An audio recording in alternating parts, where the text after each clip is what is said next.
Now, once we find a feather in a cape like this and we pull it out like so, I'm going to identify this with my finger and turn it over. There are ranks on the back of feathers, and the feathers that are within this rank are typically the same size. You see the little holes where the follicles are in the skin here. So when we get into a rank, we could go maybe multiple ranks, 1, 2, 3, 4, 5, 6 ranks, and those would all be 14s and then 16s and then 18s and 20s and 22s and 24s, and on the other side. So there's tremendous yield on these feathers, and the best thing to do with it is to size it on a hackle gauge, and the way we do that is just to wind. I'm going to wind it a little bit, but while it's in the cape, we wind the feather, and you can see that this, oops, let's see, make sure we can see. It's right to the edge of the 12, so that for me is still a 14. It doesn't go into the 12 range, and we can have large 14s and small 14s, and once we get going, we make adjustments with everything. Again, I cut out all the web, stroke some fibers back, clip it on both sides like this.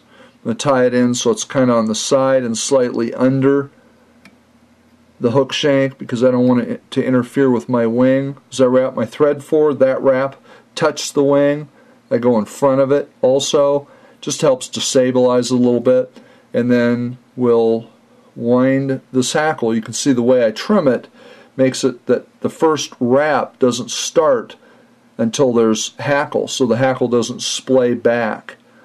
And then as long as we make our wraps forward with adjacent wraps, as soon as I get to this wing with the thread quill, that's the final wrap there.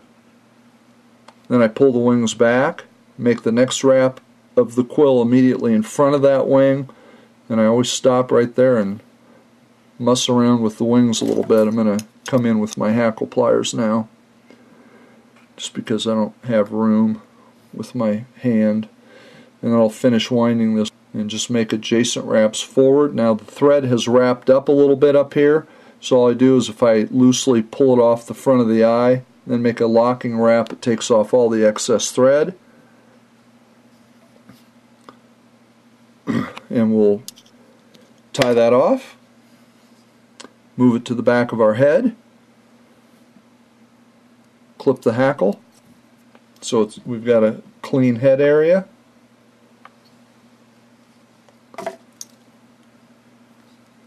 Whip finish from the back of the eye to the back of the head, pushes everything out of the way. See, it's completely clean right there. And what we have is a very pretty ginger quill. And I mentioned how it would sit.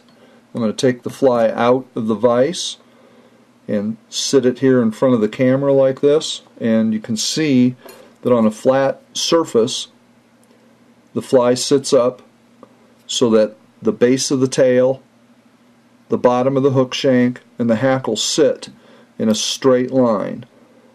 Now for more detail on this, what I would say is if the hackle is on the shorter side, the tail has to be longer so this balance continues. If the hackle is longer, the tail has to be a little bit shorter. But that's basically how we want that fly to sit on the water, and as long as we're careful with the details of measuring the material, it'll be okay. The other thing with a fly like this, with a standard dry fly, and I'm going to tie several of these, so I'll just talk about these things now, is that when the wings are the right length and the hackle's the right length, which this is pretty close, the hackle is here, the hackle goes up to about 3/4 the length of the wing. This is just typical traditional American dry fly tying, I think, and nothing against any Europeans that probably did exactly the same thing and maybe sooner than Americans did. But the hackle is going to also extend. There's the gap of the hook. It's a half a gap beyond the hook here, so we can measure it against the hook and the wing. With some practice, can tie these flies very well. I would prefer wings that had a little more web in them than that, but that stuff's getting hard to find. So there we have a traditional ginger quill. Excellent PMD imitation.